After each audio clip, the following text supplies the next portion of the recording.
ज्ञान की बात से। जल्दी जागना फ़ायदेमंद होता है, फिर चाहे वो नींद से, अहम से या फिर वहम से हो। नमस्कार दोस्तों, मैं प्रशांत कुमार स्वागत करता हूं हमारे यूट्यूब चैनल बी पॉजिटिव में और शुरू करते हैं अपना प्रोग्राम 5 का पंच। आइए जान लेते हैं आज कौन कौन से टॉपिक जिन पे हम चर्चा करेंगे। सबसे पहले हम जानेंगे सरदार पटेल के बारे में, हम जानेंगे एमडीएम मतलब मिड डे मील स्कीम जो थी उसके बारे में, हम जानेंगे ओआईसी के बारे में, हम जानेंगे इंडिया और सेंट्रल एशिया के रिलेशनशिप के बारे में और कुछ मिसलेनियस न्यूज़ हैं उनके बारे में हम जानेंगे। आइए शुरू करते हैं आज का डिस्कशन। सबसे पहले हम जानते हैं सरदार वल्लभ भाई पटेल के बारे में। खबर क्या है? खबर है कि अभी पीएम ने जो गोवा का 60वां या 60th लिबरेशन डे था उसको मनाया, वहाँ पे गए और वहाँ पे उन्होंने कहा कि गोवा बहुत पहले ही लिबरेट हो जाता, आज़ाद हो जाता अगर हमारे पटेल साहब वो जिंदा होते। तो ये न्यूज़ थी। आइए जान लेते हैं सरदार पटेल के बारे में कुछ बातें। सरदार पटेल जी का जन्म 31 अक्टूबर 1875 को हुआ था। 31 अक्टूबर आपको पता ही होगा, हमारे यूनिटी डे के नाम से जाना जाता है। नाडियाड उस समय बॉम्बे प्रेसिडेंसी में था और बॉम्बे प्रेसिडेंसी जो था वो आज का महाराष्ट्र और गुजरात का कॉम्बिनेशन था। उनकी मृत्यु 1950 में हुई थी। कहा जाता है कि उनको हार्ट अटैक आया था। तो ये तो उनका जन्म और उनका देहांत का जो भी न्यूज़ थी वो उसके बारे में बताया। आगे जान लेते हैं उनके पर्सनल बारे में। उन्होंने बहुत सारे जो हमारे जो किसानों के या पीजेंट्स के आंदोलन होते थे या कुछ इस तरीके से क्रियाकलाप होते थे उसमें पार्टिसिपेट करते थे, जैसे कि खेड़ा, बरसात और बरदौली ऐसे बहुत सारे आंदोलन हुए जिसमें उन्होंने पार्टिसिपेट किया या स्ट्राइक्स हुई उनमें पार्टिसिपेट किया। गुजरात में उन्होंने एक नॉन वायलेंट सिविल डिसोबीडियंस चलाया था। इस वजह से वो बहुत ज़्यादा फेमस पर्सनालिटी बन गए थे, इन्फ्लुएंशियल लीडर बन गए थे गुजरात में। ये जो हमारे सरदार वल्लभ भाई पटेल थे, ये देश के पहले होम मिनिस्टर के साथ साथ पहले डेप्यूटी प्राइम मिनिस्टर भी थे। तो याद रखना है, अगर क्वेश्चन आ जाता है कि पहले होम मिनिस्टर कौन थे, तो सरदार वल्लभ भाई पटेल ही पहले होम मिनिस्टर भी थे। इनको भारत रत्न से भी अवार्ड नवाजा गया है। 1991 में इनको मरणोपरांत पोस्टमसली इनको ये अवार्ड मिला था। इनको आयरन मैन ऑफ इंडिया भी कहा जाता है। हालांकि आज जो स्पेशली सरदार वल्लभ भाई पटेल के बारे में मैं डिस्कस कर रहा हूँ आपके साथ, मैक्सिमम चीज़ें आपको पता ही रहती हैं। स्टैच्यू ऑफ यूनिटी जो कि वर्ल्ड का सबसे टालेस्ट स्टैच्यू है, इनके नाम पे या इनको डेडिकेट किया गया है और इनको यूनिफायर ऑफ इंडिया भी कहा जाता है। तो ये एक जानकारी थी सरदार वल्लभ भाई पटेल की। अब आइए हम आपको बता देते हैं कि एग्जाम्स में क्या क्या पूछ सकते हैं। सबसे पहले तो पूछ सकते हैं जो नाडियाड था वो क्या कहाँ है, कभी कभी पूछ सकते हैं कि क्योंकि ये बहुत फेमस पर्सनालिटी हैं और इन जैसे महात्मा गांधी हो गए और सरदार वल्लभ भाई पटेल हो गए, राजेंद्र प्रसाद हो गए, इनके जो जन्म स्थल हैं इन ये कहाँ से बिलोंग करते हैं ये काफ़ी मायने रखते हैं। तो नाडियाड कहाँ है ये पूछ सकते हैं।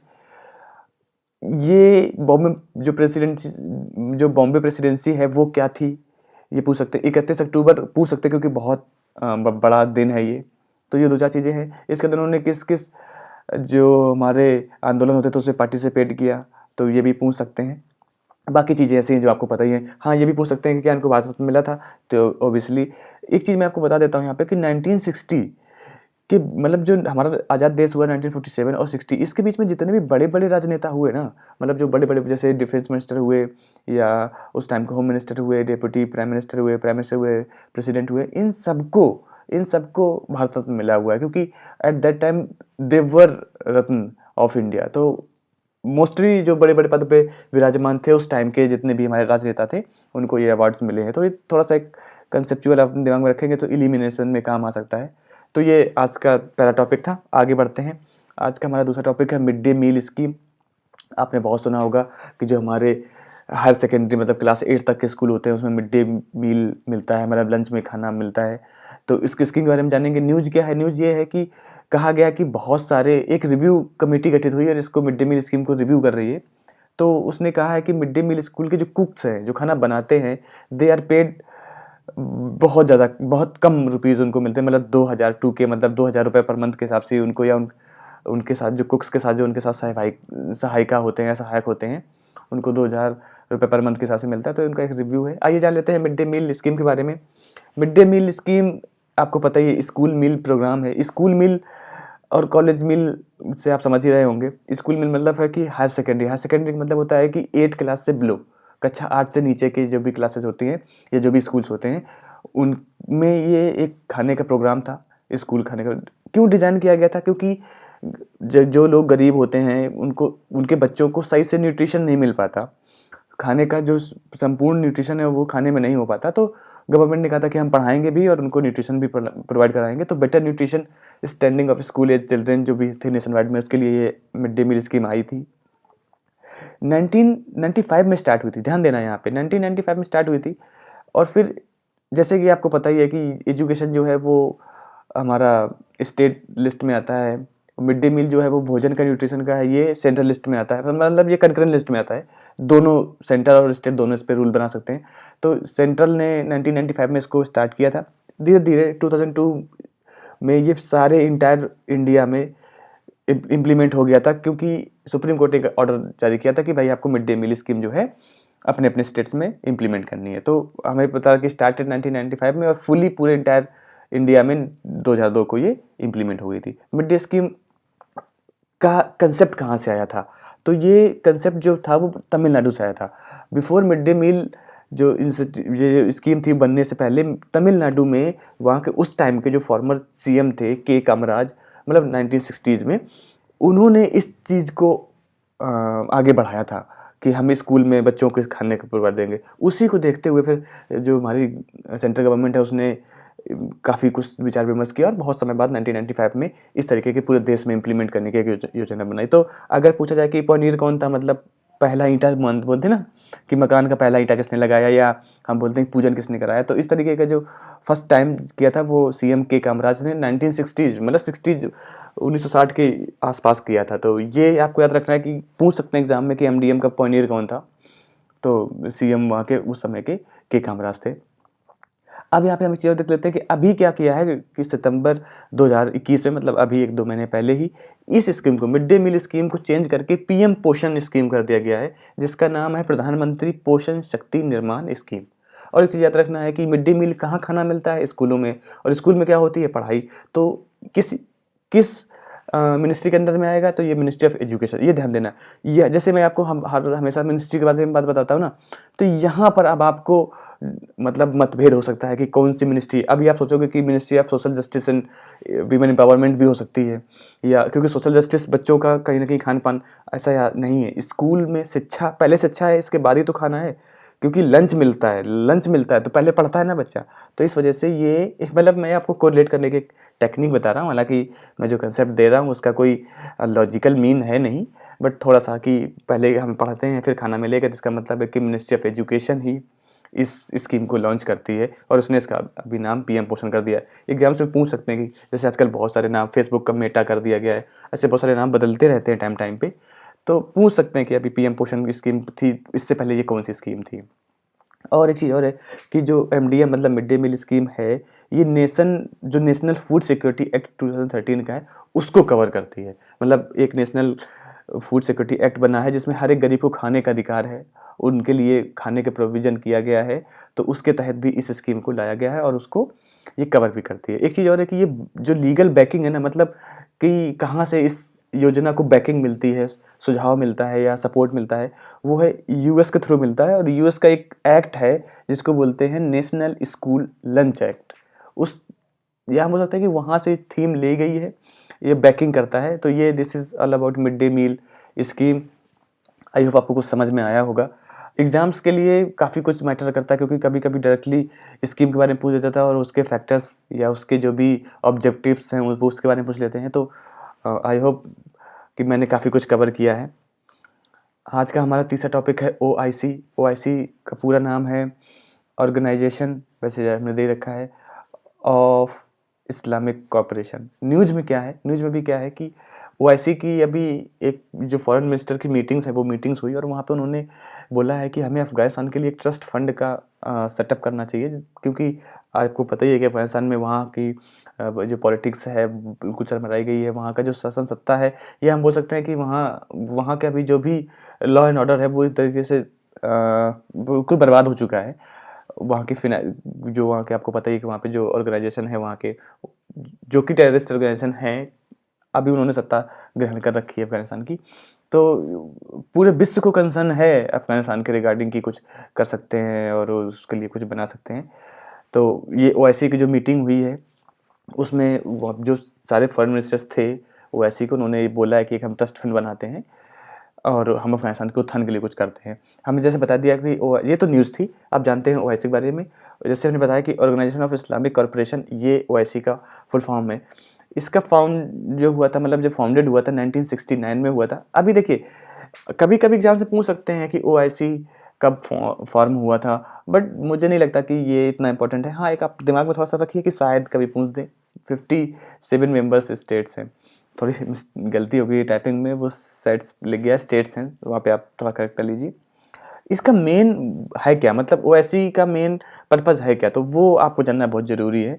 तो ओवैसी जो है, ये ऑर्गेनाइजेशन खुद ही एक स्टेटमेंट जारी करता है, स्टेट करता है और ये बताता है कि हम, मतलब इट इज़ एक कलेक्टिव वॉइस है ऑफ मुस्लिम वर्ल्ड की।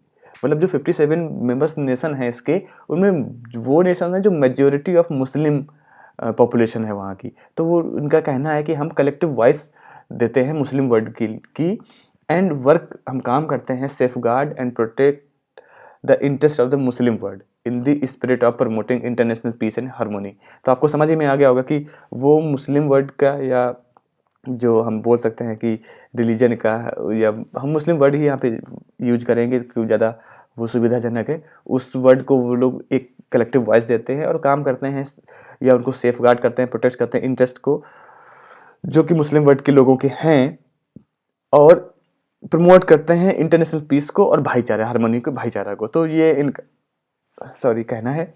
इसका हेडक्वार्टर, हाँ, अभी ओआईसी से 3 क्वेश्चन पूछे जा सकते हैं। एक तो इसका ऑब्जेक्टिव कि क्या है, तो वो तो जैसे ओआईसी का अगर फुल फॉर्म पता है तो हम समझ जाएंगे। एक चीज़ और है कि एग्जाम्स में ओआईसी ही पूछेगा, वो organisation of Islamic state corporation नहीं देगा, तो हमें वो भी ध्यान देना है। दूसरा, इसका हेडक्वार्टर पूछ सकता है, तो हेडक्वार्टर जेदा में है, और जेदा कहाँ है, वो सऊदी अरबिया में है। अभी जैसे आपको पता ही होगा कि वत्सिका मैम एक नया प्रोग्राम लेके आ गई हैं, 5 लोकेशन ऑफ द वर्ल्ड। तो welcome to the world tour, तो प्लीज़ आप लोग उनके साथ वर्ल्ड टूर कीजिएगा। और ऐसी लोकेशंस जैसे जद्दा कहाँ हो गया, सऊदी अरबिया क्या हो गया, लोकेशंस क्या है, इनके आसपास चीज़ें क्या हैं, वो काफ़ी अच्छे से डिस्कस कर रही हैं उसमें। तो प्लीज़ वहाँ पे जाइए और वर्ल्ड टूर का मज़ा लीजिए, और ऐसी ऐसी जो लोकेशंस हैं उनको जानिएगा। आपको मज़े के साथ उनको पढ़ने का मिलेगा, और उनसे रिलेटेड बहुत सारी इन्फॉर्मेशन जो कि हमारे एग्जाम्स पर्सपेक्टिव से बहुत ज़्यादा इंपॉर्टेंट है, वो वहाँ पे डिस्कस करती हैं। तो आई होप वो वीडियो जो नया श्रृंखला शुरू की है वत्सिका मैम ने, वो भी आपके बहुत ज़्यादा काम आने वाली है, आएगी ही। और आप देखेंगे वो बहुत मेहनत कर रहे हैं हम लोग, तो प्लीज़ आप देखिएगा ज़रूर। तो हेडक्वार्टर्स का जद्दा सऊदी अरबिया में है, आपको पता ही है। इसमें एक चीज़ और है कि ओआईसी जो है, मतलब ऑर्गेनाइजेशन ऑफ इस्लामिक स्टेट है, ये इंटायर जो ऑर्गेनाइजेशन है एक खुद में एक बॉडी के तरीके से काम करता है, और इसका एक परमानेंट डेलीगेशन मतलब इसका एक दल यूनाइटेड नेशंस में भी है और यूरोपियन यूनियन में भी है। अब अगर हम बड़े बड़े एग्जाम्स को ले लें, जैसे अभी मैंने हेडक्वार्टर बोला और इसका फाउंडिंग ईयर बोला, तो ये जो हमारे आपको वैसे पहले भी मैं बोल चुका हूँ कि कोई भी एग्जाम छोटा या बड़ा नहीं होता। मूवीज़ में बहुत सारे ऐसे डायलॉग्स भी हैं, लेकिन फिर भी मेरा कहने का सिर्फ मतलब ये है यहाँ कि कुछ ऐसे एग्ज़ाम्स होते हैं जो कि उतने बड़े इन नेचर नहीं होते, वहाँ पर ये फैक्चुअल डिटेल्स पूछ लेते हैं। बट जहाँ पे बड़े बड़े यूपीएससी या यूपीएससी मतलब स्टेट पीएससी, वहाँ पे ये पूछ लेते हैं कि ओएस मतलब whether OSC has permanent delegation in United Nations and European Union और नॉट। मतलब हमें तब जानना होता है पूरा इंटायरली ओएससी के बारे में। तो हम यहाँ बताते हैं कि ओआईसी एक इंटायर बॉडी के तरीके से काम करता है, और इसका एक परमानेंट डेलीगेशन है जो कि वो बताता है कि वो मुस्लिम वर्ल्ड की वॉइस है, और वो अपने अकॉर्डिंग वो वोटिंग और जो सारे राइट्स होते हैं वो करते हैं। तो आई होप ओआईसी के बारे में आपको समझ में आ गया होगा। वैसे जनरली अगर किसी और टर्म में देखें तो ओआईसी का अफसर इंचार्ज भी होता है, वो ये तो अलग भाषा में है, बट ओआईसी यहाँ पर ऑर्गेनाइजेशन ऑफ इस्लामिक कॉरपोरेशन है। आगे बढ़ते हैं, आज का हमारा चौथा टॉपिक है, वो है इंडियन सेंट्रल एशिया रिलेशन। अभी खबर क्या है ये जान लेते हैं कि अभी इंडिया सेंट्रल एशिया डायलॉग हुआ है, ठीक है। तो उसमें क्या हुआ है कि उसमें अफ़गानिस्तान को लेके काफ़ी, आपको पता ही कि अफ़गानिस्तान इस समय प्राइम लोकेशन बन चुका है इंटायर वर्ल्ड का, और सारा वर्ल्ड कंसर्न है इसकी, मतलब अफ़गानिस्तान की सिचुएशन को लेके।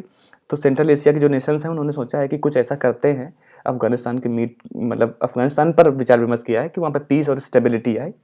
तो ये तो न्यूज़ थी। इंडिया सेंट्रल एशिया डायलॉग के तहत ये चीज़ हुई। अब हम जानते हैं इंडिया सेंट्रल एशिया के बीच में रिलेशन क्या क्या है। तो सबसे पहले हम ये जान लेते हैं कि सेंट्रल एशिया एक्चुअली है क्या। तो आप अगर अब वही है कि मैं फिर से ये देखेंगे ये पुस्तिका में हम ज़रूर इस चीज़ को आपके साथ कवर करेंगे कि सेंट्रल एशिया क्या है या कैस्पियन सी क्या है। तो कैस्पियन सी से लेके एक्चुअली मुझे यहाँ पे इमेज जोड़नी चाहिए थी बट अनफॉर्चुनेटली मैं नहीं जोड़ पाया। कैस्पियन सी अगर आपको थोड़ा सा अनुमान लग रहा है, कैस्पियन सी से लेके और जो चाइनीज़ का मंगोलिया और चाइनीज़ एरिया है, इसके बीच का जो एरिया है, अगर हम रसिया ऊपर छोड़ दें तो ये सेंट्रल एशिया कहलाता है। इंक्लूड उसमें कुछ ऐसे स्टेट्स हैं या कंट्रीज़ हैं जिनको मैंने यहाँ पे किया है कि जो सेंट्रल एशिया रीजन है वो इंक्लूड करता है हमारा जो फॉर्मर सोवियत रिपब्लिक्स का कजाकिस्तान, किर्गिस्तान, तजाकिस्तान, तुर्कमेनिस्तान और उज्बेकिस्तान। ये जो नेशंस हैं इस एरिया को सेंट्रल एशिया बोलते हैं। अब आपको पता है कि ये जो एरिया है बहुत ही ऑयल का रिच रीजन है, तो हर एक देश चाहेगा कि उससे अच्छे रिलेशन हो, तो इंडिया भी चाहता है कि उससे अच्छे रिलेशन हो। और अच्छी बात ये है कि इन नेशन से इंडिया का बहुत अच्छा रिलेशन है। कुछ टाइज है उनके बारे में बता देते हैं। एक Turkmenistan, Afghanistan, Pakistan and India. Tapi करके एक गैस पाइपलाइन है जो कि तुर्कमेनिस्तान से इंडिया तक आएगी थ्रू अफगानिस्तान एंड पाकिस्तान। ये एक प्रोजेक्ट है जो कि सेंट्रल एशिया के साथ इंडिया कर रहा है। इसके बाद जरंग जो कि ईरान का एक जगह है और डेलाराम जो कि अफगानिस्तान की एक जगह है, इसके बीच में एक हाईवे कंस्ट्रक्ट कर रहा है, इंडिया कर रहा है। और जैसे आपको पता ही है कि अफगानिस्तान की जो पार्लियामेंट है, ड्यूमा बोलते हैं, उसको भी इंडिया जो है वो कंस्ट्रक्ट कर रहा है। तो ऐसे बहुत सारे प्रोग्राम हैं, ऐसे बहुत सारे कंस्ट्रक्शंस हैं जो कि इंडिया वहाँ कर रहा है और ऐसे बहुत सारे जो सेंट्रल एशियन कंट्री हैं जो कि इंडिया को सपोर्ट कर रही हैं। तो ये शो करता है कि इंडिया के रिलेशन जो सेंट्रल एशिया से वो काफ़ी अच्छे हैं। तो अभी आपको समझ में आ गया होगा कि सेंट्रल एशिया में मतलब सेंट्रल एशिया कौन सा रीजन है, उससे कौन कौन सी हमारे इंडिया से जो बहुत सारे वो चल रहे हैं, स्कीम्स चल रही हैं या बहुत सारे प्रोजेक्ट्स चल रहे हैं या टाइज जो हैं वो हैं। आइए आगे बढ़ते जानते हैं कि जो सेंट्रल एशिया और इंडिया के डायलॉग हुआ है इस बार, तो उसमें यह हर बार होता है। देखिए से मैं यहाँ पे डिस्कस आपके साथ कर रहा हूँ India central Asia relationship, but अभी न्यूज़ थी कि इंडिया सेंट्रल एशिया डायलॉग हुआ है, उस डायलॉग में अफगानिस्तान को या अफगानिस्तान की स्थिति पर चर्चा की गई है, वहाँ पे पीस और स्टेबिलिटी की बात है। अभी यहाँ पे हम पॉइंट नंबर 4 पे यहाँ पे आपको ये बता रहे हैं कि जो इंडिया सेंट्रल एशिया डायलॉग होता है, this is only for not only for this is included, बहुत सारा डिस्कशन तो होता ही है, but strengthening of relation between members with the focus of trade, connectivity and development organisation. तो देखिए एक चीज़ है कि कोई भी कॉरपोरेशन के साथ या किसी भी देश के साथ हम जुड़ते हैं तो हमारा कहीं ना कहीं मेन मुद्दा होता है ट्रेड का। यहाँ पर क्या है कि ट्रेड के साथ साथ हम कनेक्टिविटी, क्योंकि तापी प्रोजेक्ट जो है कनेक्टिविटी तो दे रहा है गैस पाइपलाइन की। अगर हम जरांग डेलाराम हाईवे की बात करें तो ये भी हमें कहीं ना कहीं हम यहाँ से जाएंगे और यहाँ से अगर हम अरेबियन सी होते हुए हम ईरान पहुँचे और तो ईरान से अगर हमें डायरेक्ट हमें हाईवे मिल जाएगा तो हम अंदर तक बहुत दूर तक चले जा सकते हैं।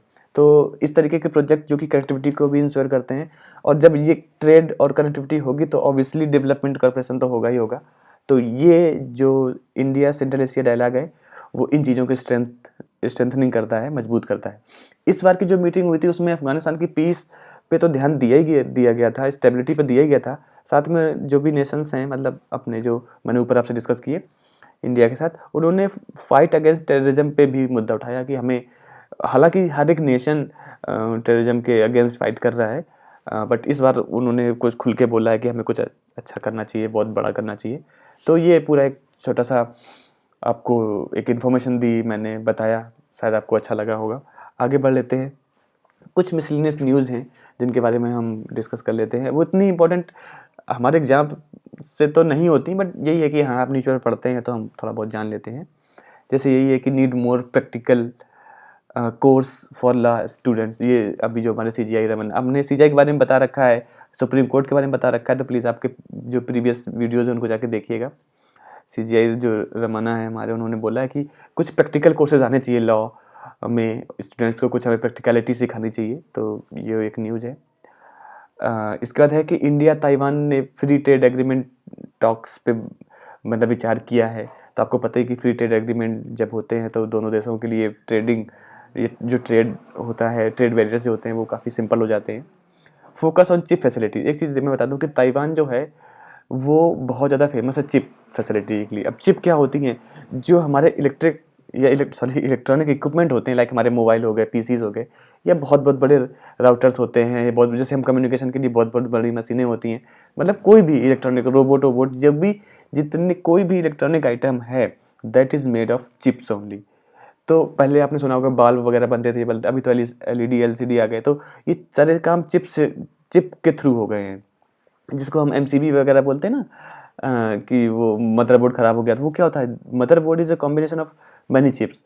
तो ताइवान जो है वहाँ का जो चिपिंग सिस्टम है, मतलब चिप फॉर्मेशन का सिस्टम है, वो बहुत ही अच्छा है। तो इंडिया ने वहाँ से, अब इंडिया क्या है, इंडिया अगर देखा जाए तो ये आईटी सेक्टर में बहुत आगे है, आईटी की सर्विसेज देने में आगे है। ताइवान क्या है, चिप बनाने में काफ़ी आगे है। तो अगर एक आईटी सेक्टर जो कि आईटी फैसिलिटीज़ सर्विसेज दे सकता है, और एक ऐसा जो आईटी के चीज़ों को मैन्युफैक्चर कर सकता है, जब ऐसे देशों को कॉम्बिनेशन होगा और वो दोनों फ्री ट्रेड करेंगे। फ्री ट्रेड एग्रीमेंट मतलब होता है कि कुछ सामान वो अगर हमारे देश में बेचने आ रहे हैं तो उन पे कोई टैक्स, जैसे इम्पोर्ट एक्सपोर्ट टैक्स होता है, कस्टम टैक्स होते हैं, ड्यूटीज़ होती है, ये उन पे नहीं लगेंगी। तो कहीं ना कहीं दोनों देशों के लिए फ़ायदेमंद होता है। तो ये एक न्यूज़ थी, इंडिया ताइवान बिगिंस, ये तो आपको पता चल गया होगा। चिप कहाँ की है, हालांकि चाइना क्यों आगे है, क्योंकि चाइना में चिप जो बनाने का प्रोसीजर है, जो इंफ्रास्ट्रक्चर है, वो बहुत तगड़ा है। इस वजह से वहाँ के जो मोबाइल फ़ोन होते हैं वो बहुत सस्ते होते हैं।